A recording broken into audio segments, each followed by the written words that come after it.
সাহিত্যের পাতা থেকে বাস্তবের খোলা খাতা জুড়ে ছড়িয়ে রয়েছে রোমহর্ষক কিছু রহস্যের ঘটনা। নজিরবিহীন সেই সব রহস্য ও রোমাঞ্চের সন্ধান পেতে উঠে পড়ুন রহস্য এক্সপ্রেসে। টিকিট কাটার দরকার নেই, শুধু ছোট্ট একটা সাবস্ক্রাইব করুন আর এনজয় করুন একের পর এক রহস্য রোমাঞ্চ গল্প।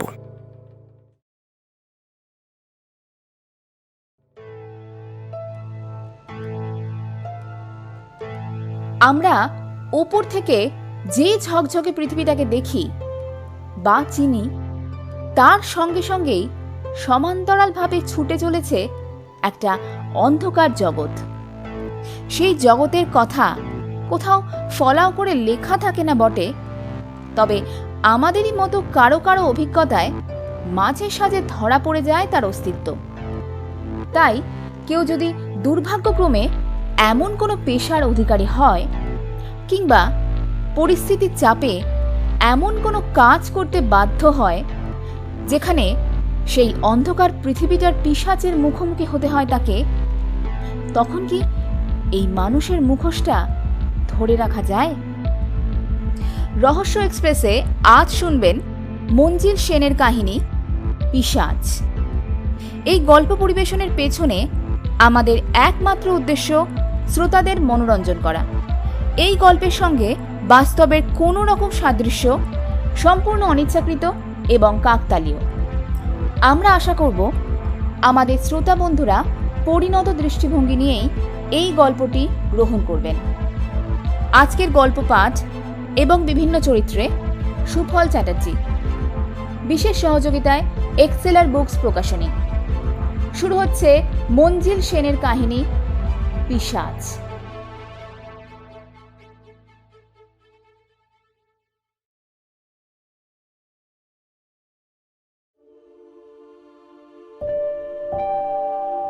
ডাক্তারি জীবনে বহু রোগীর সংস্পর্শে আসতে হয়েছে আমাকে। বিচিত্র মন, বিচিত্র চরিত্রের মানুষ দেখেছি।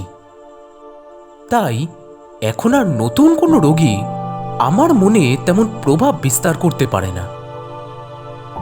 কিন্তু রাঘব সামন্তকে দেখেই কেন জানি আমি বেশ একটা ধাক্কা খেলাম।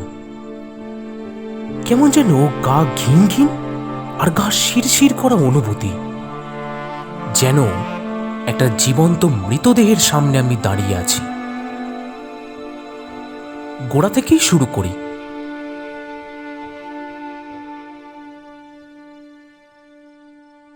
আমার চেম্বারের কিছু দূরেই একটা মেস বাড়ি।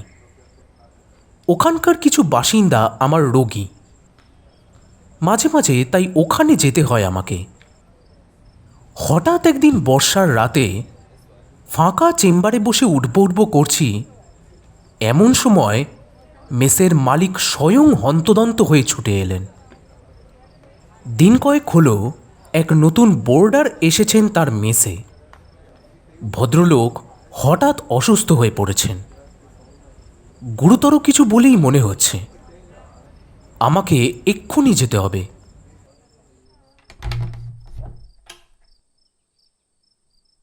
ছোট্ট একটা চিলেকোটা ঘরে রোগী শুয়ে আছে। পরে মেসের মালিকের মুখে শুনেছিলাম ভদ্রলোক কারোর সঙ্গে ঘর ভাগাভাগি করে থাকতে চাননি। যত ছোট বা খারাপই হোক না কেন, ঘরটা সম্পূর্ণ তাঁর চাই। তার জন্য যত বেশি টাকা দিতে হোক না কেন তিনি রাজি। তেমন কোনো ঘর ছিল না। শেষ পর্যন্ত চিলেকোটা ঘরটার জঞ্জাল পরিষ্কার করে ভদ্রলোককে দেওয়া হয়। তিনি খুশি হয়েছিলেন। ভদ্রলোক মেসে আসার পর থেকে একদিন কোথাও বেরোননি, কারো সঙ্গে বিশেষ একটু কথাও বলেননি। ওই ছোট্ট ঘরে দরজা বন্ধ করে নিজেকে যেন বাইরের জগৎ থেকে বিচ্ছিন্ন করে রাখতে চেয়েছেন। মেসের চাকর ঘরে খাবার দিয়ে আসে, খাবার জন্যে নিচেও নামেন না তিনি। আজ একটু আগে রাতের খাবার দিতে গিয়ে ছোকরা চাকর দেখে ভদ্রলোক মাটিতে পড়ে আছেন, মুখটা হাঁ হয়ে আছে, দু চোখ যেন ঠিকরে বেরিয়ে আসছে। তার চিৎকারে লোকজন ছুটে আসে।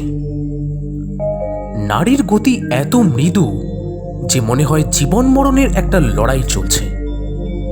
ভয় পেয়ে মালিক ভদ্রলোক ছুটে আসেন আমার কাছে। মেসে কেউ মারা গেলে সেটা মেসের পক্ষে বদনাম, তাই তার দুর্ভাবনাটাই বেশি। মালিকের সঙ্গে তার মেস বাড়িতে যেতে হলো। যদিও আগে অনেকবারই এখানে এসেছি, কিন্তু চিলেকোঠায় কখনো আসিনি। সত্যিই এক চিলতে ঘর। তক্তপোষের ধারে মাটিতে যিনি পড়ে আছেন তাকে দেখে আমি চমকেই উঠলাম। সারা শরীরে কেমন একটা শিহরণ বয়ে গেল। মাথার চুলের ডান দিকটা ধবধবে সাদা, কিন্তু বাঁ দিকটা কালো। মুখে অসংখ্য বলিরেখা। অথচ আমার মনে হলো ভদ্রলোককে যত বুড়ো দেখাচ্ছে তত বুড়ো নন তিনি, অকালে বুড়িয়ে গেছেন। গায়ের রং ফ্যাকাশে, যেন কেউ রক্ত শুষে নিয়েছে। কেমন যেন একটা মৃত্যুর গন্ধ। ভদ্রলোকের শরীর বেশ ঠান্ডা হয়ে গিয়েছিল। তাকে পরীক্ষা করে আমি কিন্তু রোগটা কি তা ঠিক বুঝতে পারলাম না। প্রথমে ভেবেছিলাম হার্ট অ্যাটাক, কিন্তু ব্লাড প্রেশার স্বাভাবিক। নিজের বিদ্যে বুদ্ধি আর অভিজ্ঞতায় মনে হলো ওসব ব্যাপার নয়। যা হোক, তখনকার মতো চাঙ্গা করে তোলবার মতো ওষুধপত্রের ব্যবস্থা করলাম। ভদ্রলোক পরদিনই খাড়া হয়ে উঠলেন। আমি একটু অবাকই হলাম। আগের রাত্রে অমন একটা অবস্থার পর এত তাড়াতাড়ি তিনি সামলে উঠবেন এ আমি আশাই করতে পারিনি। পরদিন তাকে দেখতে যেতেই তিনি আমাকে বসতে বললেন। আমি লক্ষ্য করলাম ভদ্রলোকের চোখের সাদা অংশটা একটু বেশি প্রকট। চাউনিতে কেমন একটা অস্থিরতা। আমাকে তিনি এক দৃষ্টিতে লক্ষ্য করছেন দেখে আমার অস্বস্তি হতে লাগল। সেটা কাটাবার জন্যে আমি তাকে পরীক্ষা শুরু করলাম। সব কিছুই স্বাভাবিক। আমার পরীক্ষা শেষ হতেই ভদ্রলোক বলে উঠলেন, আপনি ডাক্তার? প্রশ্নটা শুনে আমি থতমত খেলাম। আমার গলায় স্টেথিস্কোপ, হাতে ব্লাড প্রেশার মাপার যন্ত্র, এতক্ষণ যত্ন করে পরীক্ষা করলাম, তারপরেও অমন প্রশ্নের কারণ কি হতে পারে? ভদ্রলোক নিজেও বোধহয় প্রশ্নটার অসারতা বুঝতে পেরেছিলেন, তাই বললেন, মানে আমিও এক সময় ডাক্তার হবার স্বপ্ন দেখতাম, আর বছর তিনেক পড়েও ছিলাম। তাই নাকি? আমি এবার কৌতূহল নিয়ে তাকালাম। ছেড়ে দিলেন কেন? ছাড়তে হলো সে অনেক কথা। ভদ্রলোক হঠাৎ আমাদের কথায় যেন ছেদ টানতে চাইলেন। আমি ইঙ্গিতটা বুঝে ওই প্রসঙ্গ নিয়ে আর এগোলাম না।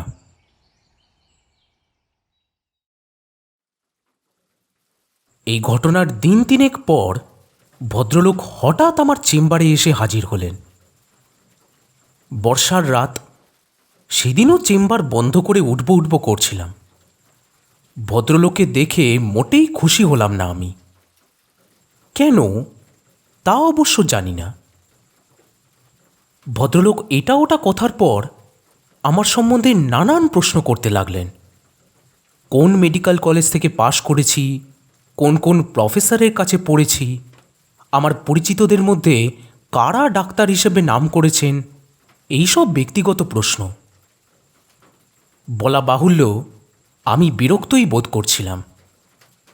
হঠাৎ ভদ্রলোক জিজ্ঞাসা করলেন, আচ্ছা, ডাক্তার অনাথ চৌধুরী নামে কাউকে চেনেন? ডাক্তার অনাথ চৌধুরী? আমি বেশ একটু অবাক হয়েই বললাম, তিনি তো প্রথম সারির একজন সার্জন। চিনতেন নাকি আপনি তাকে? হ্যাঁ, এক সময় আমার সঙ্গে তার খুবই জানাশোনা ছিল। কিন্তু ওর বয়স তো আপনার মতো হয়নি। ভদ্রলোক হা হা করে হেসে উঠলেন। ওখানেই আপনার ভুল। হাসি থামিয়ে তিনি বললেন, আমার চাইতে বয়সে উনি বেশ কিছু বড়ই হবেন। আমার শরীর ভেঙে পড়েছে, তাই বেশি বয়স দেখায়। নয়তো আমারও একসময় জোয়ান চেহারা ছিল। হ্যাঁ, বেশ ভালো রকমই জোয়ান চেহারা ছিল আমার। আমার দৃষ্টিতে বোধহয় অবিশ্বাসের ছাপ ফুটে উঠছিল। তা লক্ষ্য করে ভদ্রলোক বললেন, না, আমি আপনাকে ধোঁকা দিচ্ছি না। তারপরই একটু মুচকি হেসে বললেন, যদি অনাথ চৌধুরীর সঙ্গে দেখা হয় তবে জিজ্ঞেস করবেন রাঘব সামন্তের স্বাস্থ্য কেমন ছিল। বলেই আবার হা হা করে হেসে উঠলেন। বিশ্রী হাসি। আমার কেমন যেন অস্বস্তি হতে লাগলো। রাত হয়ে যাচ্ছে বলে উঠে পড়লাম।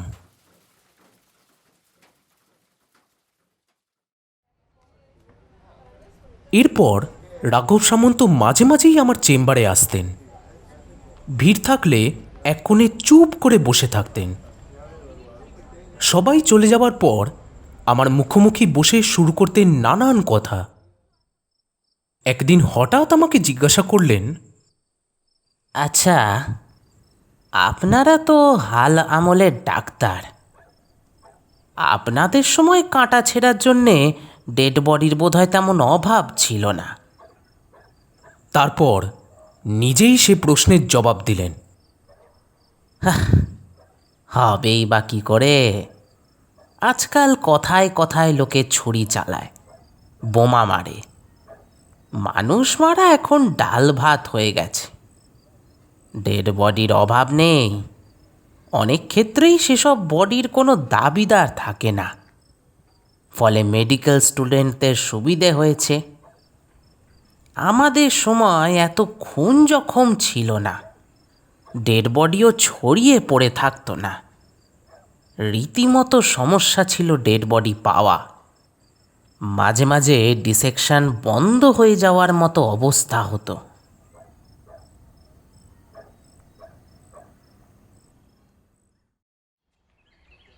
শরতের মাঝামাঝি রাঘব সামন্ত মারা গেলেন।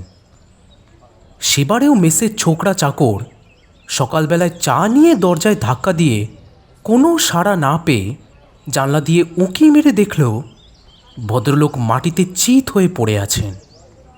মুখটা একটু হাঁ করা, কয়েকটা মাছি ভন ভন করছে মুখের সামনে। আমি চেম্বারে আসতেই আমার ডাক পড়ল। এবার কিন্তু আর ভুল ছিল না। ভদ্রলোক মারাই গেছেন এবং করোনারি অ্যাটাকেই মৃত্যু হয়েছে। সার্টিফিকেট লিখে দিতে আমি কোনো দ্বিধা করলাম না। পরের দিন মেসের মালিক আমার সঙ্গে দেখা করতে এলেন।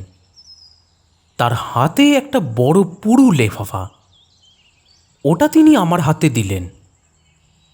আমি লেফাফার উপর লেখাটায় চোখ বুলিয়ে অবাক হলাম। লেখা আছে ব্যক্তিগত।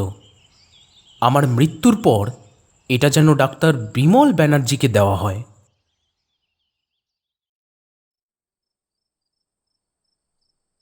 রাতে বাড়ি ফিরে আমি একটা সিগারেট ধরিয়ে লেফাফাটা খুললাম। প্রথমেই একটা চিঠি। প্রিয় ডাক্তার ব্যানার্জি, আপনি হয়তো ভেবে অবাক হচ্ছেন, এত লোক থাকতে আপনাকেই কেন আমি আমার জবানবন্দি শোনাবার জন্য বেছে নিলাম। আসলে সত্যিই আমি একজন ডাক্তার হতে চেয়েছিলাম। যদি আমার জীবনে ওলটপালট না ঘটতো, কিংবা যদি ডাক্তার অনাথ চৌধুরী আমার জীবনে শনি হয়ে দেখা না দিত, তবে তবে হয়তো আজ আমি একজন সফল ডাক্তার হিসেবে মানুষের জীবন বাঁচাবার মহৎ পেশায় ব্যস্ত থাকতাম। কিন্তু শনি আর রাহু, এই দুইয়ের মিলন ঘটেছিল আমার ভাগ্যের ঘরে। তাই যাক সে কথা। আপনাকে দেখে আমার জীবনের স্বপ্নের কথা মনে পড়েছে। আপনাকে কেন জানি ভালো লেগেছে। তাই আমার জীবনের বিচিত্র কাহিনী আপনার হাতে দিয়ে গেলাম। যদি অবিশ্বাস হয় তবে ডাক্তার অনাথ চৌধুরীকে প্রশ্ন করতে পারেন। সেই সঙ্গে তার মানসিক প্রতিক্রিয়াও লক্ষ্য করবেন। তবে সাবধান, তার পথ মারাবেন না। সে শুধু লোভী নয়, নিষ্ঠুর। কত বড় নিষ্ঠুর তা এই কাহিনী থেকেই জানতে পারবেন। আমার শুভেচ্ছা রইল। ইতি রাঘব সামন্ত। আমার কৌতূহলের লাগামটাকে যেন সামলাতে পারছি না। পাতা উল্টে আসল কাহিনী শুরু করলাম।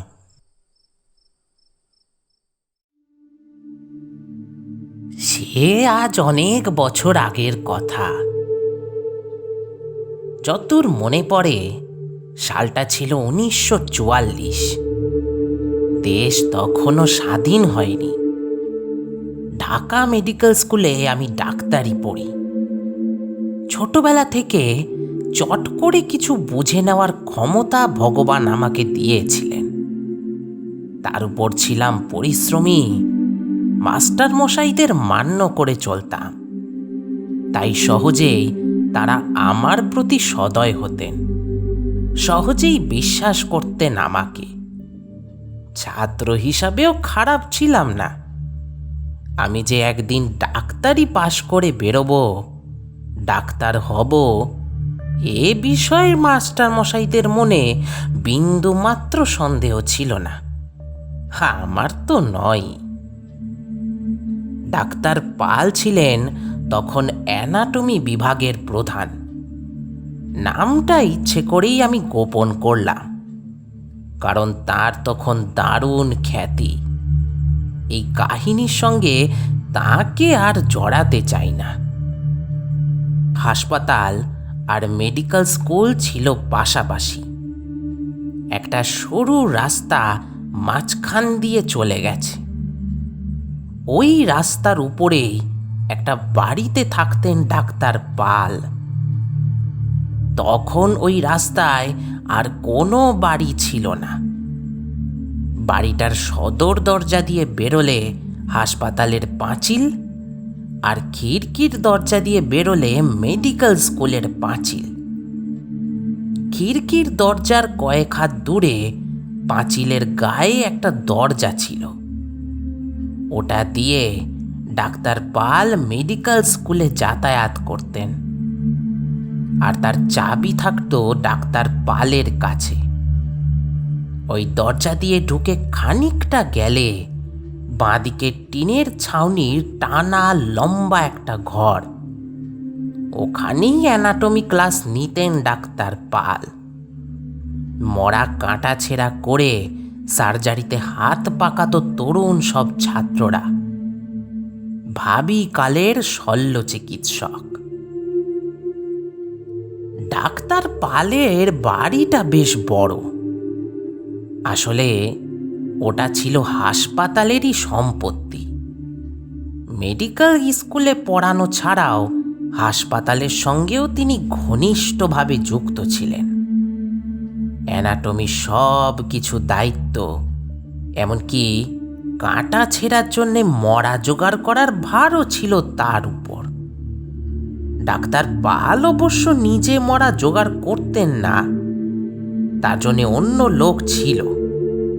একটা খরচও বরাদ্দ ছিল, কিন্তু তাকে সব কিছুর হিসেব রাখতে হতো।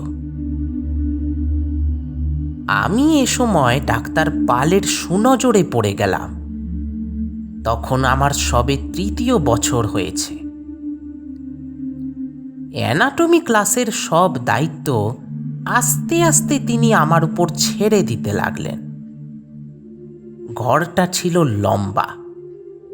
ওই ঘরের পরিষ্কার পরিচ্ছন্নতা, ছাত্রদের মধ্যে ঠিকমতো লাশ ভাগ করে দেওয়া, ঠিকমতো হিসেব রাখা, এবং যারা লাশ নিয়ে আসে তাদের পাই পয়সা চুকিয়ে দেওয়া, এই সবই তিনি আমার উপর ছেড়ে দিয়ে নিশ্চিন্ত হলেন। একটা কথা আগেই বলে রাখি, বৈধভাবে কাঁটা ছেঁড়ার জন্যে যে লাশ আমরা পেতাম তা মোটেই পর্যাপ্ত ছিল না।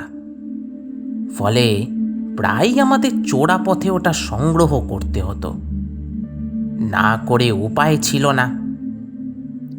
এই সব কিন্তু আসতো গভীর রাতে। ডাক্তার পালের খিড়কির দরজায় কড়া নাড়ার শব্দ থেকে বুঝে নিতে হতো যে চালান এসেছে। যারা নিয়ে আসতো তাদের দিয়েই ডিসেকশন রুমে বডিটা নিয়ে তাদের পাওনা মিটিয়ে দিয়ে আবার পাঁচিলের দরজাটা বন্ধ করে দেওয়ার কাজটা আমার উপরেই পড়ল।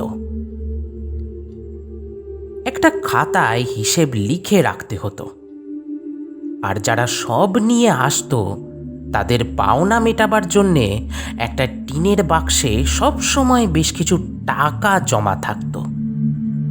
এ প্রসঙ্গে আরও একটা কথা বলা ভালো, যারা মরা নিয়ে রাতের আঁধারে চুপি চুপি আসতো তাদের চেহারা এক নজরে দেখেই বুঝতে অসুবিধে হতো না যে তারা অন্ধকার জগতের মানুষ। খুন, রাহাজানি এই সবই তাদের পেশা। প্রথম প্রথম আমার ভয় করলেও পরে ব্যাপারটা আমার গা সওয়া হয়ে গেছিল। তাছাড়া দরদস্তুরের পর পাওনা টাকা হাতে নিয়ে যখন তারা আমাকে সেলাম করত, তখন আমার নিজেকে খুব শক্তিশালী পুরুষ বলেই মনে হতো। ডাক্তার পাল আমাকে তার বাড়ির একতলায় থাকবার ব্যবস্থা করে দিয়েছিলেন। আগেই বলেছি, বড় বাড়ি, ডাক্তার পালের পরিবারের লোকজন কম থাকায় একতলাটা প্রায় খালিই পড়েছিল। বিশেষ করে খিড়কির দরজার দিকের অংশটায় আমি ছাড়া আর কেউ থাকতো না। ব্যবস্থাটা যে আমার পক্ষে খুব সুখকর হয়েছিল তা মোটেই নয়। শীতকালে গভীর রাতে কিংবা ভোর রাতে কড়া নাড়ার শব্দে আমাকে বিছানা ছেড়ে উঠতে হতো। ঘুম জড়ানো চোখে হাতড়ে হাতড়ে ঘরের আলো জ্বালিয়ে দরজা খুলে বেরিয়ে আসতাম। আমার সামনে দাঁড়িয়ে কদর্য চেহারার গুন্ডা শ্রেণীর লোক। তাদের সঙ্গে রয়েছে মাল, যা দিয়ে সাজানো হবে সব ব্যবচ্ছেদের প্রকাণ্ড প্রকাণ্ড টেবিল। শিক্ষানবিশী ছাত্ররা ওই মাল কাঁটা ছেঁড়া করে হাত পাকাবে। ভবিষ্যতে জীবিত মানুষদের উপর প্রয়োগ করবে আজকের অর্জিত বিদ্যা। যারা মাল নিয়ে আসতো তাদের পয়সা কড়ি মিটিয়ে তাদের দিয়েই আমি ডিসেকশন রুমে ওগুলো তুলতাম। তারপর ওরা চলে গেলে একা কিছুক্ষণ থাকতে হতো আমাকে ওই ঘরে, যেখানে সাজানো রয়েছে পাশাপাশি মৃতদেহ, আর বিরাজ করছে একটা অস্বাভাবিক নিস্তব্ধতা, হয়তোবা কবরের নিস্তব্ধতা। মেডিকেল স্কুলের প্রধান দালান থেকে ওটা ছিল বেশ খানিকটা দূরে, তাই নির্জনতাই ছিল যথেষ্ট। একা একা ওখানে ওগুলোর মধ্যে দাঁড়িয়ে আমার যে গা ছমছম করতো না, এ কথা বললে মিথ্যে বলা হবে। মনে হতো ওরা যেন সব আমাকেই লক্ষ্য করছে। তারপর একসময় ওই ঘরের তালা বাইরে থেকে লাগিয়ে আমি ফিরে আসতাম আমার ঘরে। নষ্ট ঘুম পুষিয়ে নেওয়ার জন্যে আবার আশ্রয় নিতাম বিছানায়। এইভাবে কাটছিল আমার দিন আর রাত। সাধারণ চোখে আমার তখনকার জীবন মোটেই হিংসে করার মতো মনে না হলেও মেডিকেল ছাত্রদের কাছে আমি কিন্তু হিংসের পাত্র হয়ে দাঁড়িয়েছিলাম। ডাক্তার পালের আমার প্রতি সদয় ভাবটা তারা পক্ষপাতিত্ব বলেই মনে করত।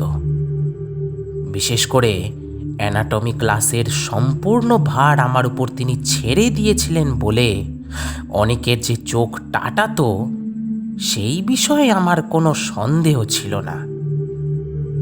কাঁটা ছেঁড়ার জন্য তাদের মধ্যে লাশ ভাগ করে দেওয়ার ব্যাপারে আমি যে একটু মাতব্বরি করতাম না, কিংবা যারা এ ব্যাপারে আমার অনুগ্রহ প্রার্থী ছিল তাদের প্রশ্রয় দিতাম না, এই কথা বললে মিথ্যে বলা হবে।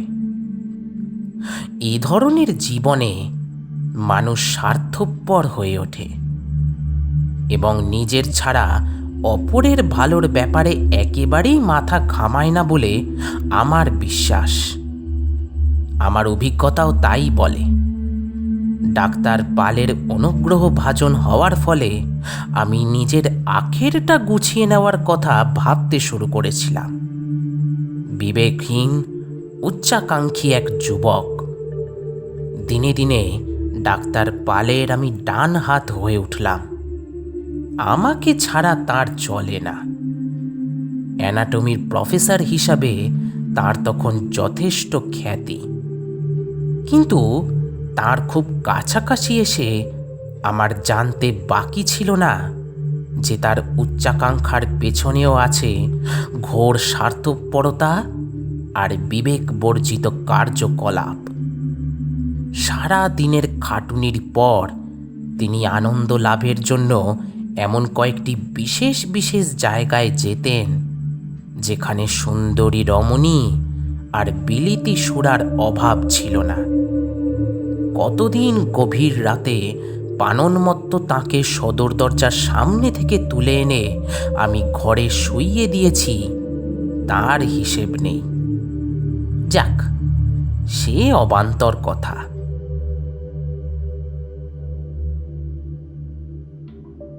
এদিকে ব্যবচ্ছেদের জন্যে নিয়মিত সব সংগ্রহ করা একটা ঘোর সমস্যা হয়ে দাঁড়িয়েছিল। অ্যানাটমির ক্লাসে ছাত্রর সংখ্যা কখনো কম হতো না।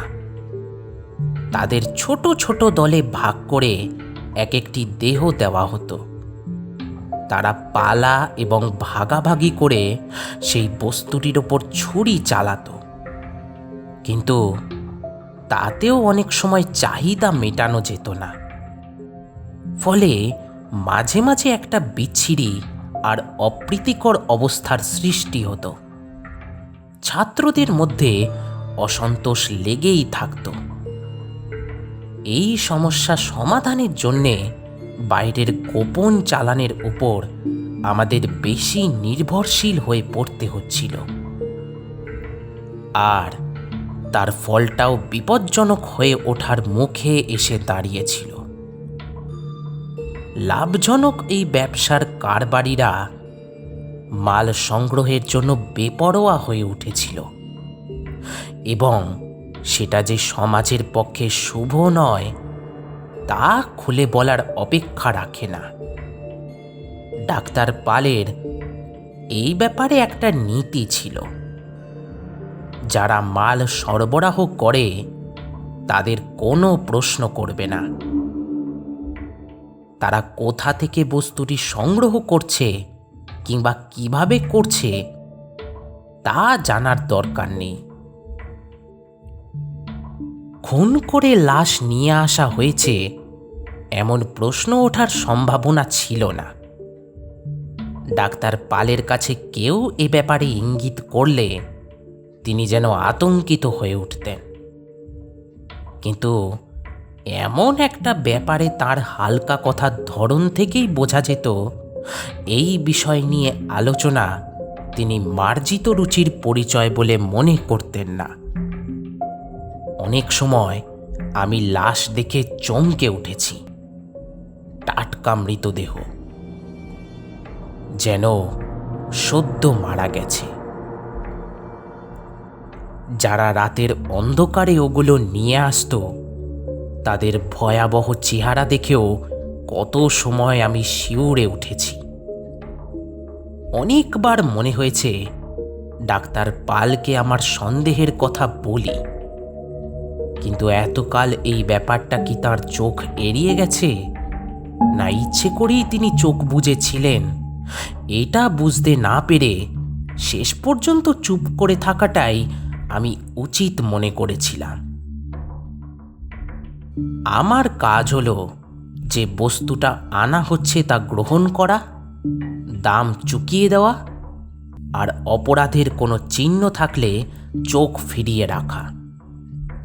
এই ব্যাপারে আস্তে আস্তে আমি পোক্ত হয়ে উঠতে লাগলাম।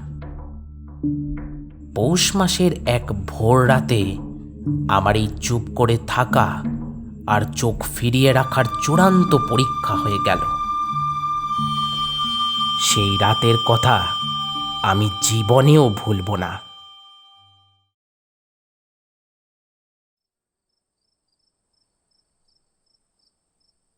দাঁতের যন্ত্রণায় ঘুম আসছিল না, বিছানায় ছটফট করছিলাম।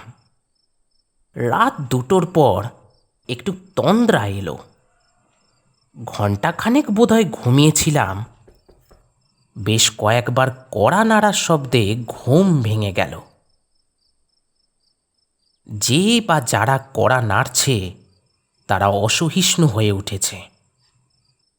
আকাশে চাঁদের পাতলা আলো, শীতের রাতে হিমেল হাওয়া, সারা শহর ঘুমিয়ে। যারা এসেছিল তারা একটু দেরি করেই এসেছে, কিন্তু চলে যাবার জন্যে যেন ব্যস্ত হয়ে উঠেছে। ঘুমে আমার চোখ ভেঙে পড়ছিল। কোনো মতে দরজা খুলে তাদের সামনে দাঁড়ালাম। ঘুমের তখনও রেশ কাটেনি। মনে হলো ওরা যেন গজগজ করছে। লাশ কাটা ঘরে বস্তা সমেত মালটা ওরা বয়ে নিয়ে গেল। একটা টেবিলে সেটাকে ফেলে বস্তাটা সরিয়ে নিতেই ঘরের আলো এসে পড়ল সেটার মুখের ওপর। আর আমি যেন একেবারে চমকে উঠলাম। 2 পা এগিয়ে একটু ঝুঁকে ভালো করে দেখে বললাম, এ কি কাণ্ড! এ যে মালতী! যে লোক দুটো বস্তায় মৃতদেহটা পুড়ে নিয়ে এসেছিল তারা কোনো জবাব দিল না, কিন্তু যেন একটু সচকিতভাবে দরজার দিকে সরে গেল। আমি এবার বেশ জোর দিয়েই বললাম, আমি মেয়েটাকে চিনি। বাংলা বাজারে ওদের বাড়ি। সন্ধেবেলাও আমি ওর সঙ্গে কথা বলেছি। সন্ধেবেলা বেঁচে ছিল, কি করে মারা গেল? তোমরা অন্যায়ভাবে এর লাশ এনেছ। কোনো অসুখে ও মারা যায়নি। ওদের একজন বলল, আপনি ভুল করতেছেন কর্তা, আপনার দৃষ্টি বিভ্রম হইছে। দ্বিতীয়জন কিন্তু বিচ্ছিরিভাবে আমার দিকে তাকিয়ে তক্ষুনি টাকা দাবি করল। লোকটার গলায় একটা অমঙ্গলজনক স্বর আমার কান এড়ালো না। ভয় পেলাম। ওই নির্জন ঘরে আমাকে মেরে ফেলে রেখে গেলে আমার কিছুই করার থাকবে না। হয়তো দিনের বেলা কোনো টেবিল শোভা করে একজন ছাত্রের আমি হাত পাকাবার বস্তু হয়ে দাঁড়াবো। আমি আমতা আমতা করে কিছু একটা বললাম, তারপর তাদের নিয়ে চলে এলাম ডাক্তার পালের বাড়িতে। ওদের বাইরে দাঁড় করিয়ে রেখে ঘরের ভেতর থেকে টাকা গুনে এনে একেবারে হাতে তুলে দিলাম। ওরা চলে যেতেই আমি তাড়াতাড়ি ফিরে গেলাম লাশ কাটার ঘরে। মেয়েটার শরীরে কতগুলো মারাত্মক আঘাতের চিহ্ন আমার চোখে পড়ল, আর আমি থরথর করে কেঁপে উঠলাম। আমার সন্দেহ মিথ্যে নয়। কোনো মতে পালিয়ে এসে আমি আমার ঘরে আশ্রয় নিলাম। পরে একটু শান্ত হবার পর আমি ভাবতে শুরু করলাম। ডাক্তার পালের উপদেশটা আমার মনে পড়ে গেল। আরও একটা কথা চিন্তা করলাম, যারা এই ব্যবসার সঙ্গে জড়িয়ে আছে, আমি যদি তাদের বাধা হয়ে দাঁড়াই, তবে আমার পক্ষে সেটা খুব নিরাপদ হবে না। ওই শয়তানগুলো খুনে, নৃশংস। যাই হোক, পরের দিন এ ব্যাপারে ডাক্তার পালের সহকারীর সঙ্গে কথা বলবো ঠিক করলাম।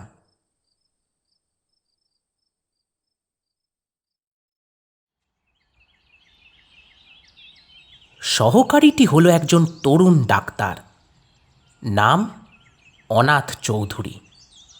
সুপুরুষ এই তরুণ ডাক্তারটি ছাত্রমহলে তখন খুব প্রিয়। চতুর, ফিটফাট এবং উচ্ছৃঙ্খল প্রকৃতির, কিন্তু কথার চটকে অন্যের উপর প্রভাব বিস্তার করার অসাধারণ তার ক্ষমতা। দেশে বিদেশেও ঘুরেছে, বিলেত থেকে ডাক্তারি পাশ করে এসেছে, তাই অল্প বয়সেই ছড়িয়ে পড়েছে নাম। তাছাড়া নাটক, অভিনয়, খেলাধুলা সব কিছুতেই চৌখস। ছাত্রদের সঙ্গে সমানে মিশে যাওয়ার প্রবণতাই তাকে অত জনপ্রিয় করে তোলার মূলে। আমার সঙ্গে তার যথেষ্ট তহরম মহরম ছিল। আগেই বলেছি, আমি ডাক্তার পালের ডান হাত হয়ে উঠেছিলাম, আর অনাথ চৌধুরী ছিল তাঁর সহকারী। সুতরাং কাজকর্মের ব্যাপারে আমাদের খুব কাছাকাছিই থাকতে হতো। যখন সব ব্যবচ্ছেদের বস্তুর অভাব পড়ত, তখন আমাদের দুজনকে এ বিষয়ে সলা পরামর্শ করে একটা উপায় বার করতে হতো। ডাক্তার পালকে এ ব্যাপার নিয়ে আমরা বিব্রত করতে চাইতাম না। তিনিও আকারে ইঙ্গিতে আমাদের বুঝিয়ে দিয়েছিলেন যে এই সামান্য ব্যাপারে তাকে যেন আমরা বিরক্ত না করি। সেদিন ডাক্তার অনাথ চৌধুরী একটু আগেই হাসপাতালে এসেছিল। আমি তাকে রাতের ঘটনা বললাম। আমার সন্দেহের কথা জানাতেও ভুল করলাম না। মৃতদেহের ক্ষতচিহ্নগুলি পরীক্ষা করে অনাথ চৌধুরী ঘাড় দোলালো, বলল, ব্যাপারটা সন্দেহজনক। আমি এখন কি করব? আমি প্রশ্ন করলাম। করবে? কিছু করতে চাও নাকি তুমি? ডাক্তার আমার কথাটাই যেন আবার আওড়ালো। কোনো ব্যাপার নিয়ে যত কম ভাবা যায়, তত তাড়াতাড়ি সেটা মন থেকে মুছে যায়, এমন একটা প্রবাদ বাক্য শুনেছিলাম যেন। আমি প্রতিবাদ না করে পারলাম না। কিন্তু মেয়েটাকে কেউ চিনে ফেলতে পারে। আমার মতো অনেকেই ওর চারপাশে ঘুরঘুর করত। আমরা আশা করব যে কেউ ওকে শনাক্ত করবে না, ডাক্তার চৌধুরী জবাব দিল। তবে কেউ যদি মেয়েটিকে চিনেই ফেলে, তুমি চিনতে পারোনি, ব্যাস ল্যাটা চুকে গেল। আসল ব্যাপারটা হলো, এ ধরনের ঘটনা অনেক দিন ধরে চলে আসছে। তুমি এই নিয়ে যদি নাড়াচাড়া করো, তবে ডাক্তার পালকে ভয়ানক ঝঞ্ঝাটে ফেলবে। তুমি নিজেও জড়িয়ে পড়বে, মানে লাশ যোগান দেওয়ার ব্যাপারে একটা চক্র আর ষড়যন্ত্রের সঙ্গে তুমি, আমি সবাই জড়িয়ে পড়ব। যদি আদালতের সাক্ষীর কাঠগড়ায় আমাদের দাঁড়াতে হয়, তবে জেরার মুখে কী অবস্থা হবে আমাদের? তাছাড়া কাগজে কাগজে ফলাও করে সব কিছু ছাপা হলে কি চোখে লোকে আমাদের দেখবে, সেটাও ভেবে দেখতে হবে। তবে সত্যি কথাই যদি জানতে চাও, আমাদের বেশিরভাগ চালানি খুন জখমের লাশ ডাক্তার চৌধুরী। আমি প্রায় চেঁচিয়ে উঠলাম। আহা, যেন তুমি নিজে ব্যাপারটা সন্দেহ করনি, এখন এমন ভান করছো যেন নতুন জানছো। যত সব। অনাথ চৌধুরী আমাকে খিঁচিয়ে উঠল। এটা এখানে এসে তোমাকে বড় ভাবিয়ে তুলেছে বুঝতে পারছি। ছড়ি দিয়ে মালতীর নিশ্চল দেহটাকে মৃদু আঘাত করতে থাকে অনাথ চৌধুরী। সবচেয়ে ভালো হলো এটাকে না চেনার ভান করা। তাই করব আমি। খুব শান্তভাবে কথাগুলো বলল সে। তোমার যদি মন চায়, তবে স্বীকার করতে পারো যে একে তুমি চিনতে। আমি তোমাকে উপদেশ দিতে চাই না, কিন্তু আমার মনে হয় যে কোনো বুদ্ধিমান মানুষই আমার পথে চলবে। তবে এ কথাটাও বলে রাখি, ডাক্তার পাল নিজেও হয়তো চাইবেন যে আমরা এই পন্থা গ্রহণ করি। তিনি কেন আমাদের দুজনকেই তাঁর সহকারী হিসাবে বেছে নিয়েছেন সে কথাও তোমাকে আমি ভেবে দেখতে বলবো। নিশ্চয়ই মুখ দেখে তা করেননি তিনি। আমাদের কাজে কর্মে তার আস্থা জন্মেছিল। এ ধরনের পরিস্থিতির মোকাবিলা করতে আমরা পারবো বলেই তিনি আশা করেন।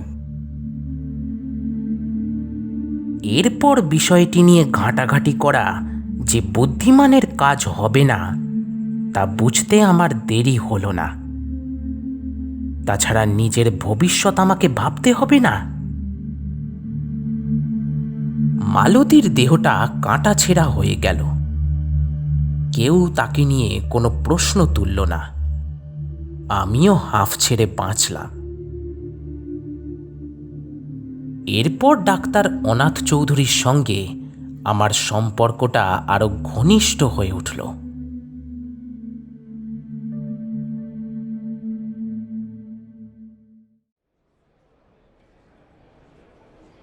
একদিন সন্ধ্যের পর আমি নবাবপুরে একটা রেস্তোরাঁয় গেছি। একটা টেবিলে দেখলাম চৌধুরী একজন লোকের সঙ্গে বসে আছে। ছোটোখাটো একজন মানুষ, ফ্যাকাশে গায়ের রং, চোখ দুটো কয়লার মতো কালো। লোকটার হাবভাব বা বেশভূষায় তাকে অতি সাধারণ মানুষ ছাড়া আর কিছু মনে হয় না। যেন গেঁয়ো মানুষ, চেহারায় রুক্ষতাই ফুটে উঠেছে। কিন্তু চৌধুরীর মতো একজন চৌখোস মানুষের উপর তার প্রভাব দেখে আমি অবাক হয়ে পারলাম না। যেন তার হুকুম তামিল করার জন্যে চৌধুরী একেবারে ব্যস্ত। কথায় কথায় চৌধুরীকে সে ধমকাচ্ছে। আমাকে দেখতে পেয়ে চৌধুরী হাতছানি দিয়ে ডেকেছিল। আমি কাছে যাওয়ার পর সেই লোকটির সঙ্গে আলাপ করিয়ে দিয়েছিল। তাই এই অদ্ভুত ব্যাপারটা নজরে এসেছিল আমার। লোকটার নাম গোবিন্দ বসাক। তার সম্বন্ধে আর কিছু অবশ্য চৌধুরী খুলে বলল না। আমার কৌতূহল সত্ত্বেও আমাকে চুপ করে থাকতে হলো। গোবিন্দ বসাক কিন্তু কেন জানি না আমার উপর হঠাৎ খুব সদয় হয়ে পড়ল। রেস্তোরাঁর একজন ছোকরাকে ডেকে আমার জন্যে মুরগির মাংস আর পরোটার হুকুম দিল। তারপর এই অল্প পরিচয়েই আপনা থেকে নিজের বিগত জীবন সম্বন্ধে বলে গেল অনেক কথা। তার বক্তব্যের 10 ভাগের 1 ভাগও যদি সত্যি হয়, তবে সে যে একটি পাষণ্ড এবং আস্ত বদমাশ সেই বিষয়ে কোনো সন্দেহ থাকতে পারে না। নিজের দুষ্কর্মের কাহিনী শোনাতে শোনাতে তার চোখে মুখে ফুটে উঠেছিল গর্বের ছাপ। আমি খুব খারাপ লোক, কিন্তু চৌধুরীর কাছে শিশু। ও হলো সাক্ষাৎ শয়তান। ওর আমি নাম দিয়েছি শয়তান চৌধুরী।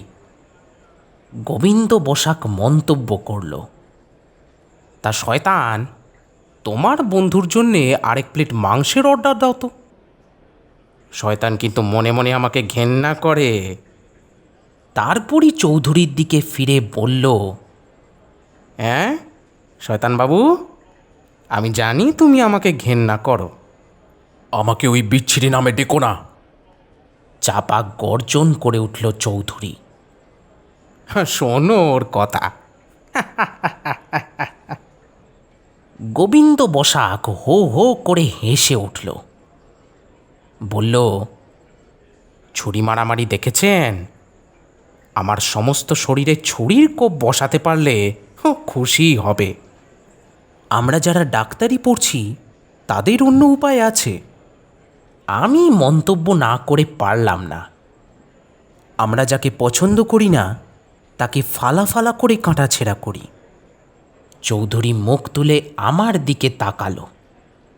ওর 2 চোখে একটা অদ্ভুত দৃষ্টি। বেশ অনেকক্ষণ আমরা ওই রেস্তোরাঁয় কাটালাম। বসাক নিজেও কয়েকটা এটা ওটা খাবারের অর্ডার দিল, চৌধুরীকেও সমানে হুকুম করল মুখরোচক খাবার অর্ডার দেওয়ার। মাঝখান থেকে আমার ভুঁড়ি পোচটা ভালোই হলো। আমরা যখন উঠব করছি, রেস্তোরাঁর ছোকরাটি মোটা একটা বিল এনে আমাদের টেবিলে রাখ। ওটাতে চোখ না বুলিয়েই বসাক আঙুলে টোকা মেরে ওটা চৌধুরীর দিকে ঠেলে দিল। আমি দেখলাম চৌধুরীর মুখটা যেন কেমন হয়ে গেল। প্রচণ্ড রাগ আর বাধ্যতা, এই দুই পরস্পর বিরোধী অভিব্যক্তি ফুটে উঠল তার মুখে।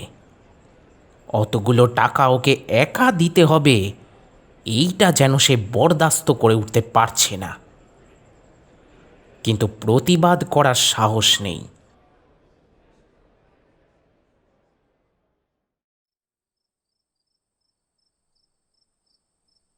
সেদিন ফিরতে একটু রাতই হলো।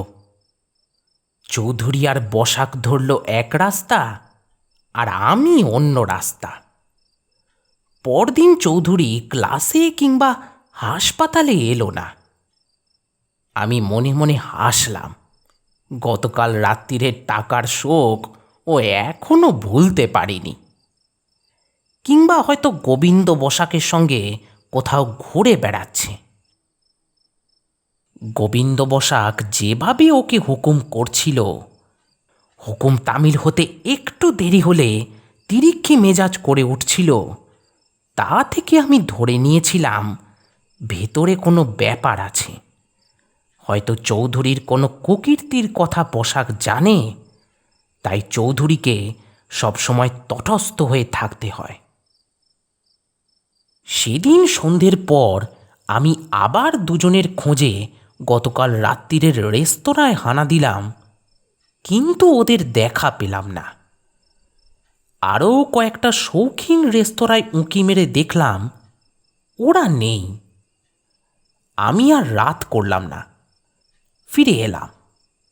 ভোর রাত 4টের সময় সুপরিচিত সেই কড়া নাড়ার শব্দে আমার ঘুম ভেঙে গেল। দরজা খুলেই আমি চৌধুরী তার পুরনো মডেলের ঝরঝরে অস্টিন গাড়িটা এনে দাঁড় করিয়েছে ওই গলির মধ্যে, একেবারে খিড়কির দরজার সামনে। আমি দরজা খুলতেই সে একটা বস্তা টেনে বার করল, আমার পরিচিত বস্তা। আমি একটু চেঁচিয়েই উঠলাম, কি ব্যাপার? আপনি একাই মালের খোঁজে বেরিয়েছিলেন? একা সামলালেন কি করে? চৌধুরী যেন ধমকে আমাকে থামিয়ে দিল। তারপর পাঁচিলের গায়ের দরজাটা খুলতে বলল। দরজার তালা খুলবার পর বস্তাটা দুজনে ধরাধরি করে ভেতরে নিয়ে গেলাম। অ্যানাটমি ক্লাসটা দালান থেকে বেশ দূরে, তবে পাঁচিলের গায়ের এই দরজা দিয়ে ঢুকলে ডাক্তার পালের খিড়কি থেকে তেমন একটা দূর নয়। সব দিক বিবেচনা করেই বোধহয় ওই বাড়িটা অ্যানাটমির প্রধানের জন্য বরাদ্দ করা হয়েছিল। বস্তাটা টেবিলের উপর রাখার পর চৌধুরী চলে যাওয়ার জন্যে ফিরল। তারপর একটু ইতস্তত করে আমার দিকে তাকিয়ে বলল, হ্যাঁ, মুখটা তুমি একবার দেখেই নাও। যেন নিজের মনের সঙ্গে যুদ্ধ করে কথাটা বলল। কিন্তু কোথায় এটা পেলেন? কেমন করে? কখন? আমি না বলে পারলাম না। মুখের দিকে তাকাও, জবাব এলো। আমার কেমন যেন ভয় করতে লাগলো। ডাক্তার চৌধুরী অমন করছে কেন? আমি একবার তার মুখের দিকে, আরেকবার বস্তাটার দিকে তাকাতে লাগলাম। তারপর একসময় বস্তাটা কাঁচি দিয়ে কেটে ফেলতেই টেবিলের উপর যে নগ্ন দেহটা আমার চোখের সামনে জেগে উঠল, সেটা দেখে আমি আঁতকে উঠলাম। এক রাত আগে যার সঙ্গে বসে খানাপিনা আর গল্প করেছি, সেই গোবিন্দ বসাকের লাশ আমার সামনে। চোখ দুটো আধবোজা, মুখে যেন একটা বিকৃত হাসি। বিভৎস সে দৃশ্য। আতঙ্কে আমার হাত পা ঠান্ডা হয়ে আসছিল। চৌধুরী পেছন থেকে এসে আমার কাঁধে একটা হাত শক্তভাবে রেখে বলল, কমলনাথকে মাথাটা দিও। কমলনাথ আমারই মতো একজন ছাত্র। ব্যবচ্ছেদের জন্যে একটা মাথা অনেক দিন ধরেই দাবি করে আসছে। আমি কোনো জবাব দিতে পারলাম না। খুনি ডাক্তার আবার বলল, এইবার লেনদেনের ব্যাপারটায় আসা যাক। মালের জন্য তোমাকে টাকা দিতে হবে, তোমার হিসেবপত্র ঠিক রাখতে হবে তো। আমি কোনো মতে আমার ভাষা খুঁজে পেলাম। বললাম, টাকা দিতে হবে? এর জন্য আপনাকে টাকা দিতে হবে? নিশ্চয়ই। জবাব এলো, আমি এমনিতে একটা মাল তোমাকে দিতে পারি না, আর তুমিও বিনামূল্যে ওটা নিতে পারো না। আমাদের দুজনের পক্ষেই সেটা সন্দেহজনক ব্যাপার হয়ে দাঁড়াবে। ভালো কথা, টাকা পয়সা কোথায় থাকে? আমি অনেকটা পুতুলের মতো তাকে নিয়ে আমার ঘরে চলে এলাম। টিনের বাক্সটা আঙুল দিয়ে দেখালাম। চৌধুরীর ডান হাতটা বাড়িয়ে দিল। চাবিটা দাও। আমি এক মুহূর্ত দ্বিধা করলাম, তারপর চাবিটা তুলে দিলাম তার হাতে। মনে হলো এতক্ষণে সে যেন একটা স্বস্তির নিঃশ্বাস ফেলল। হিসেবের খাতাটা একটা ছোট্ট টেবিলের উপর ছিল। সেটা খুলে সে আমার সামনে ধরল। তারপর চাবি দিয়ে টিনের বাক্সটা খুলে মালের দাম বাবদ যা হওয়া উচিত তা বার করে বলল, পাওনা টাকা তুমি মিটিয়ে দিলে। এটা হলো তোমার উপর যে বিশ্বাস আশা করা যায় তার মর্যাদা তুমি রেখেছ। তোমার নিরাপত্তার প্রথম সিঁড়ি হলো এটা। এবার দ্বিতীয় ধাপ পার হতে হবে তোমাকে। খরচটা হিসেবের খাতায় লিখে নাও। শয়তানও তারপর তোমার মাথার চুল ছুঁতে পারবে না। পরের কয়েক মুহূর্ত আমার মনের মধ্যে যেন একটা ঝড় বয়ে গেল। স্বার্থপর এবং উচ্চাভিলাষী হলেও তখনও পর্যন্ত বিবেক একেবারে বর্জন করিনি। কিন্তু সেই মুহূর্তে চৌধুরীর প্রস্তাবে রাজি না হবার মতো মনের জোর আমার ছিল না। তাছাড়া তার কথা না শুনলে আমি ভয়ানক বিপদে পড়ব, এমন একটা সূক্ষ্ম অনুভূতি আমাকে সাবধান করে দিল। খাতায় লেনদেনের হিসেবটা লিখে ফেললাম। আমাকে যেন উৎসাহ দিয়ে চৌধুরী বলল, চমৎকার! পুরস্কারের টাকাটা তোমারই পাওয়া উচিত। আমার পাওনা আমি পেয়ে গেছি। অর্থপূর্ণভাবে সে হাসল। তারপর টাকাটা তুলে দিল আমার হাতে। ভালো কথা। টিনের বাক্সের চাবিটা আমাকে ফিরিয়ে দিতে দিতে চৌধুরী আবার বলল, সংসারে কোনো মানুষের হাতে হঠাৎ যদি কিছু টাকা এসে পড়ে, তোমাকে কথা বলছি বলে অবশ্য কিছু মনে করো না, মানে এসব ক্ষেত্রে একটা আচরণবিধি মেনে চলার নিয়ম আছে। খানা পিনা, নতুন নতুন জিনিসপত্র কেনা, পুরনো দিনা শোধ করা, এসবের ধারপাশ দিয়েও যেতে নেই।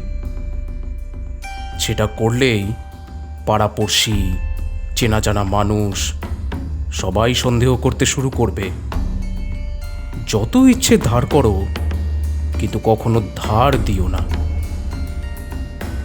আমি প্রায় কাঁদো কাঁদো গলায় বললাম, ডাক্তার চৌধুরী, আপনাকে অনুগ্রহ করার জন্যে আমি গলায় ফাঁসির দড়ি পড়লাম।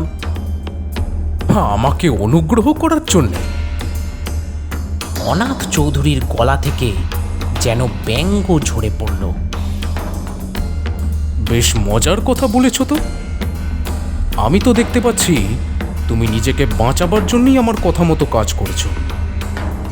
ধরো আমি যদি ঝামেলায় পড়ি, তুমি কি রেহাই পাবে ভেবেছ?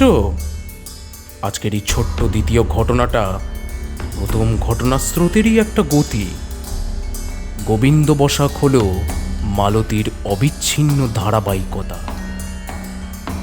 শুরু করে তুমি থামতে পারো না। শুরু করেছ কি তোমাকে চালিয়ে যেতে হবে, এর মাঝামাঝি কোনো পথ নেই। আমার চোখের সামনে সব কিছু যেন অন্ধকার হয়ে গেল।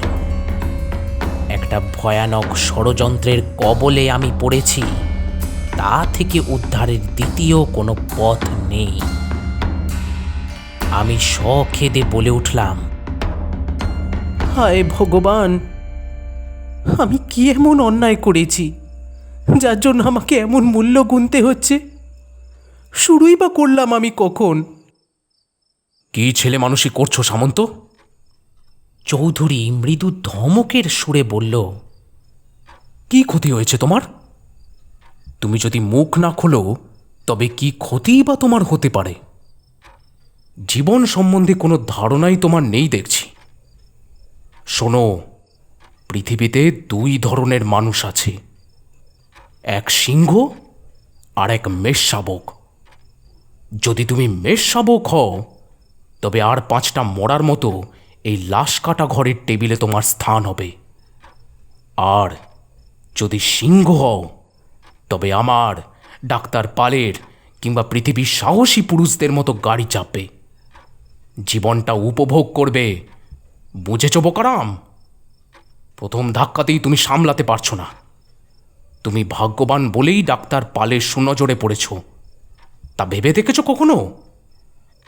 সূত্রগুলো তুমি ঠান্ডা মাথায় ঠিক ঠিক অনুসরণ করবে, এটাই তিনি আশা করেন তোমার কাছে।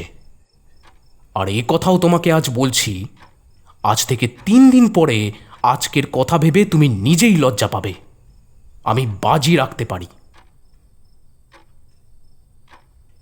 অনাথ চৌধুরী আর অপেক্ষা করল না। অন্ধকার থাকতে থাকতেই তার সেই ঝরঝরে গাড়িটা নিয়ে চলে গেল। একা একা আমি নিজের অবস্থাটা ভেবে দেখবার চেষ্টা করলাম। নিজের দুর্বলতার জন্যে নিজেকে দোষ দেওয়া ছাড়া আর কিচ্ছু করার ছিল না আমার। চৌধুরীকে সুবিধে দিতে দিতে আমি এত বাড়িয়েছি যে তার ভাগ্য আমার হাতের মুঠোয় না এসে আমি তার কেনা গোলাম হয়ে পড়েছি। আহ, একটু সাহস যদি থাকতো আমার! আমার অবস্থা এখন এমন দাঁড়িয়েছে যেন অন্যায় যতই ঘটুক না কেন আমাকে এমনভাবেই চলতে হবে যেন সেটাই ন্যায়। হিসাবের খাতায় অভিশপ্ত সেই সর্বশেষ লেখাই বন্ধ করে দিল আমার মুখ।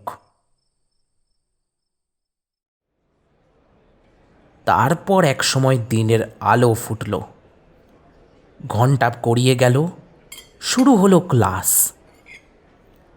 গোবিন্দ বসাকের অঙ্গপ্রত্যঙ্গ ছাত্রদের মধ্যে ভাগ করে দেওয়া হলো। তারাও কোনো প্রশ্ন তুলল না।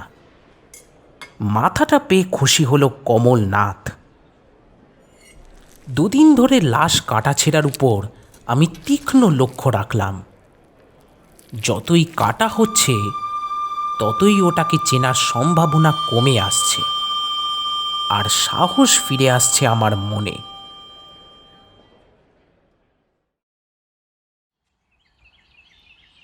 তৃতীয় দিনে অনাথ চৌধুরী এলো।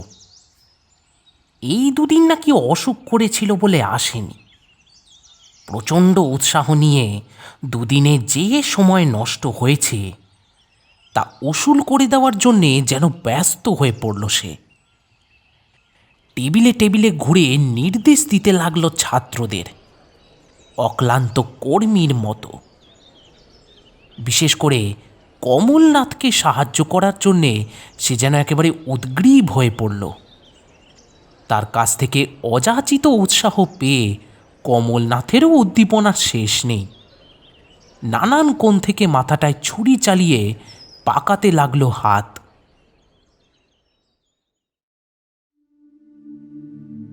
সপ্তাহটা শেষ হবার আগেই চৌধুরীর ভবিষ্যৎবাণী ফলে গেল। আমি ভয় কাটিয়ে উঠলাম। মনে মনে একটা গর্ব অনুভব করতে পারলাম। চৌধুরীর কথা মতো সিংহের দলেই আমি পড়েছি। চৌধুরীর সঙ্গে ক্লাসে দেখা হলো, কিন্তু সেই রাতের ঘটনা নিয়ে আমরা কোনো উচ্চবাচ্য করলাম না। যেন একটা অলিখিত চুক্তি হয়েছে আমাদের মধ্যে।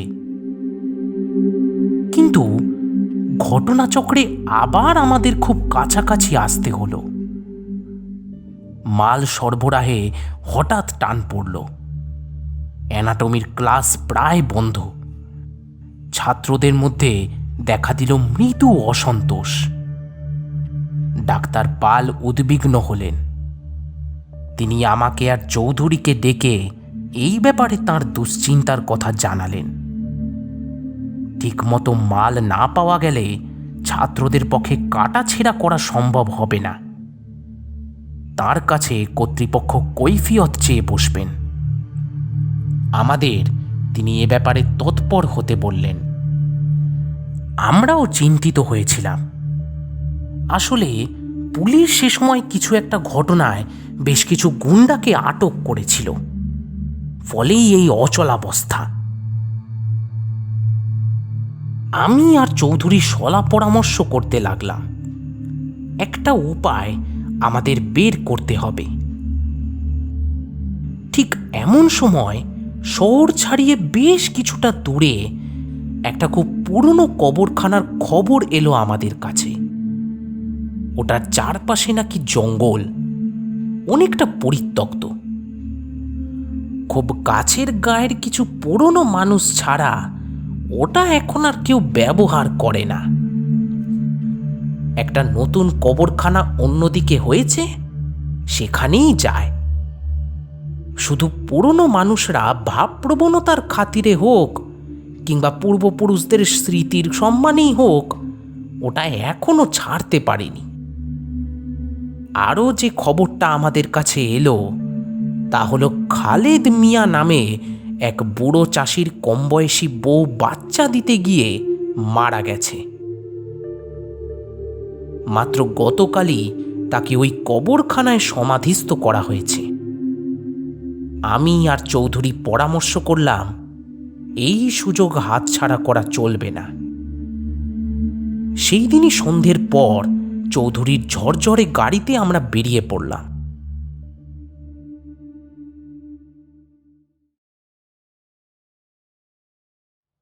শহর ছাড়িয়ে বেশ অনেকটা দূরে সেই কবরখানা। ওখানে পৌঁছে কাজ শেষ করে আবার ফিরে আসতে অনেক রাত হয়ে যাবে। শহরের শেষ সীমানায় চৌধুরী গাড়ি থামিয়ে একটু অন্ধকার দেখে রাস্তার পাশে গাড়ি রাখল। পেছনের আসনের পায়ের কাছে ছিল শাবল আর কোদাল, আর ছিল চটের বস্তা। যাতে কারো চোখে না পড়ে তাই অন্ধকারে গাড়িটা রাখল চৌধুরী। আমরা একটা হোটেলে ঢুকলাম। রাতের খাওয়াটা সেরে নেওয়াই ভালো, নয়তো পেটে কিছু পড়বে না। মাংস আর পরোটার অর্ডার দিয়ে চৌধুরী পকেটে হাত ঢোকালো। তারপর এক মুঠো টাকা বার করে আমার হাতে গুঁজে বলল, সেদিন আমার সঙ্গে সহযোগিতা করার জন্যে এই সামান্য উপহারটুকু গ্রহণ করো। আমি টাকাটা পকেটে পুরে বললাম, আপনি ঠিক কথাই বলেছিলেন। 3 দিন পর ও ব্যাপারটা নিয়ে আর আমি মাথা ঘামাইনি। আপনার সঙ্গে ঘনিষ্ঠতা না হওয়া পর্যন্ত আমি একটা বুদ্ধু ছিলাম। আপনি আর ডাক্তার পাল, আপনারাই আমাকে সত্যিকার মানুষ বানিয়ে ছাড়বেন। ভগবানকে ধন্যবাদ, আপনাদের নজরে পড়েছিলাম। তার বলতে, মানুষ তোমাকে না বানিয়ে আমি ছাড়ব না। আর তাই যদি বলো, সেদিন আমার পাশে দাঁড়াবার জন্যে একজন সাহসী মানুষই আমার দরকার ছিল। প্রকাণ্ড চেহারার অনেক মানুষই ওই দৃশ্য দেখে মূর্ছা যেত, কিন্তু তোমার বেলায় তা হয়নি। তুমি মাথা ঠিক রেখেছিলে। আমি লক্ষ্য করছিলাম তোমাকে। চৌধুরী জবাব দিল, মাথা কেন ঠিক রাখবো না? ওটা আমার কোনো ব্যাপার নয়। তাছাড়া আপনাকে সাহায্য করার জন্যে আপনি চিরকাল আমার প্রতি কৃতজ্ঞ থাকবেন, সেটাও কম কথা নয়। আমি বেশ গর্বের সঙ্গেই জবাব দিলাম। আমার মনে হলো চৌধুরীর কপাল যেন খুঁচকে গেল। চোখ দুটো ছোট ছোট করে তাকালো আমার দিকে, কিন্তু আমি ততক্ষণে বাচাল হয়ে উঠেছি। গলায় অহংকার ফুটিয়ে বললাম, আসল কথা হলো ভয় না পাওয়া।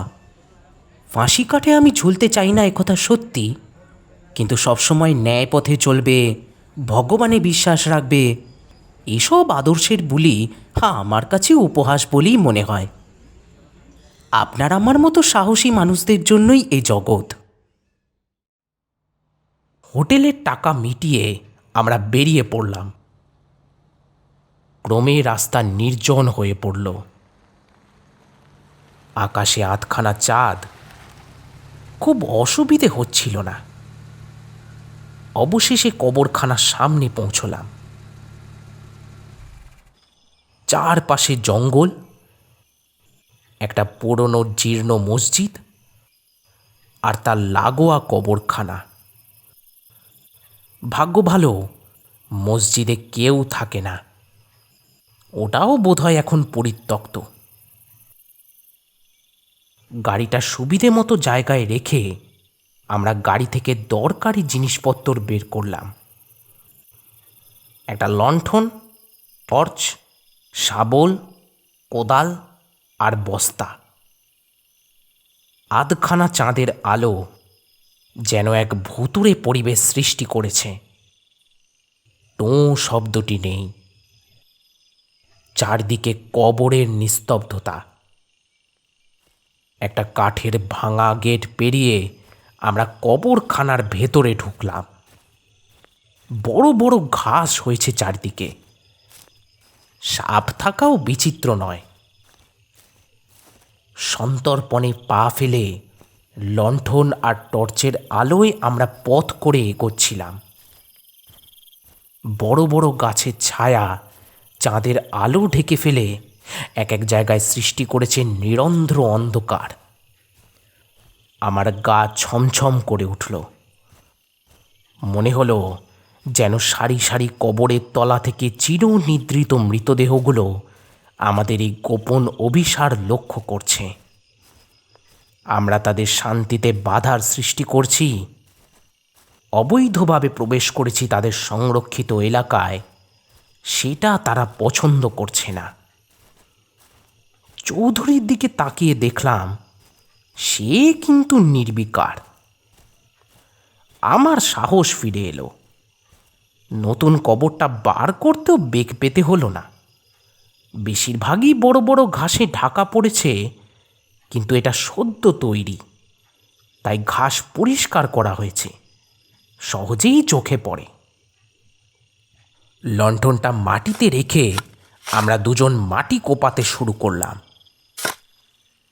নরম মাটি সবে খোঁড়া হয়েছিল, তাই তাড়াতাড়ি গর্তটা বড় হতে লাগলো। পরিশ্রমে আমাদের শরীরে নামলো ঘামের বন্যা। তারপর একসময় কফিনটা আমাদের চোখে পড়ল। খুব সাবধানে চারপাশের গর্ত করে কফিনের দুদিক শক্ত মুঠোয় ধরে ওটাকে আমরা মাটির উপর রাখলাম। শাবলে চাপ দিয়ে ঢাকনাটা খুলে ভেতরের মৃতদেহটা শুইয়ে দিলাম পাশের বড় বড় ঘাসের ওপর। অল্প বয়সী বউয়ের মৃতদেহ, তেমন ভারী নয়। এবার কফিনের ঢাকনাটা আবার বন্ধ করে গর্তে যেমনটি ছিল তেমনটি রেখে ভরাট করে দিলাম মাটি। আমাদের কুকীর্তির প্রমাণ আমরা রাখতে চাই না। বস্তার মধ্যে লাশ ভরে আমরা ধরাধরি করে নিয়ে চললাম চৌধুরীর ছ্যাঁকড়া গাড়িতে। পেছন দিকে পায়ের কাছে বস্তাটা রাখা হলো। যন্ত্রপাতি, লণ্ঠন সব নিয়ে এসে আমরা ফিরে চললাম। এত সহজেই একটা লাশ পাওয়া গেছে বা জোগাড় করতে পেরেছি ভেবে মন উৎফুল্ল হয়ে উঠেছিল। ওটার বাবদ যে টাকা হওয়া উচিত সেটা আমরা দুজন ভাগ করে নেব। সহজভাবে টাকা রোজগারের ভালো একটা পথ পাওয়া গেছে। চৌধুরী গাড়ি চালাতে চালাতে কুৎসিত একটা রসিকতা করল। দুজনেই হেসে উঠলাম। হঠাৎ শুরু হলো ঝিরঝিরে বৃষ্টি। মেঘে ঢাকা পড়ল চাঁদ। আমার পায়ের কাছে বস্তাটা ছিল। চৌধুরীর ঝরঝরে গাড়িতে খুব ঝাঁকুনি হচ্ছিল, আর বস্তাটা বারবার আমার পায়ের ওপর এসে পড়ছিল। আমি যতই পা দিয়ে ওটা ঠেলে সরিয়ে দিচ্ছিলাম ততই যেন নতুন উদ্যমে ওটা এসে পড়ছিল আমার পায়ের ওপর। এই সংস্পর্শে গা ঘিন ঘিন করে উঠছিল আমার। একবার যেন মনে হলো বস্তা থেকে একটা হাত বেরিয়ে এসে আমার পায়ে সুরসুরি দিল। ভীষণ চমকে উঠলাম আমি।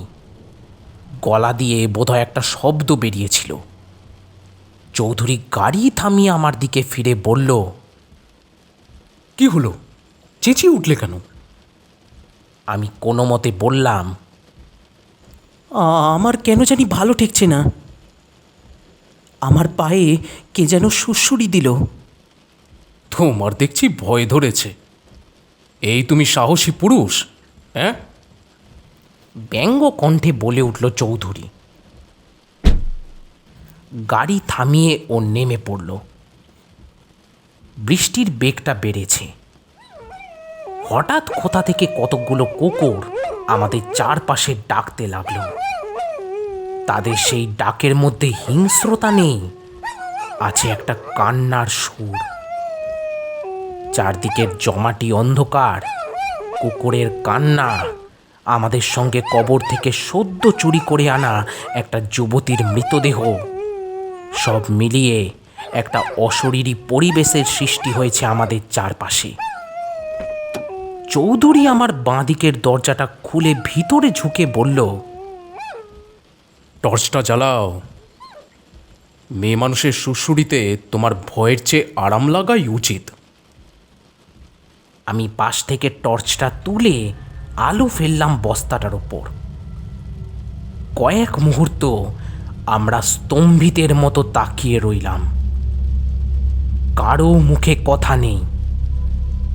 সত্যি বস্তা থেকে একটা হাত বেরিয়ে এসেছে, কিন্তু সেটা রমণীর কোমল হাত নয়, একটা লোমশ হাত। একটা ভয়ানক আতঙ্ক আমার বুকে যেন পাষাণের মতো চেপে বসছে। চৌধুরী ফিসফিস করে বলল, এটা কার হাত? মেয়ে মানুষের হাত নয়।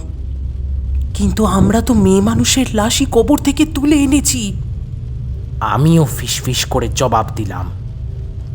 চৌধুরী হঠাৎ যেন মরিয়া হয়ে বলে উঠল, আলোটা আর একটু উঁচু করে ধরো, মুখটা আমি দেখতে চাই। আমি টর্চের আলোটা বস্তার মুখের কাছে ধরলাম। চৌধুরী এক টানে ওটা সরিয়ে দিতেই একটা মুখ বেরিয়ে পড়ল। দাড়ি কামানো একটা মুখ, চোখ দুটো খোলা, গভীর কালো দু চোখের তারা, মুখে যেন ব্যঙ্গের হাসি। আমাদের উপহাস করছে। রাতের নিস্তব্ধতা খান খান করে দিল আমাদের দুজনের আতঙ্কিত চিৎকার। চৌধুরী এক লাফে সরে গেল। আমি কেমন করে ডান দিকের দরজা খুলে লাফ মেরেছিলাম জানি না। অন্ধকারে শক্ত মাটিতে আছড়ে পড়ে হাত পা ছড়ে গেল, কিন্তু আমার তখন ভ্রুক্ষেপ নেই। দিক বিদিক জ্ঞান হারিয়ে আমি ছুটছি তো ছুটছি। যে মুখটা আমাদের দিকে তাকিয়ে বীভৎসভাবে হাসছিল সেটা গোবিন্দ বসাকের মুখ, যাকে লাশ কাটা ঘরে ফালা ফালা করে কাঁটা ছেঁড়া করা হয়েছিল আমাদেরই দুজনের চোখের সামনে।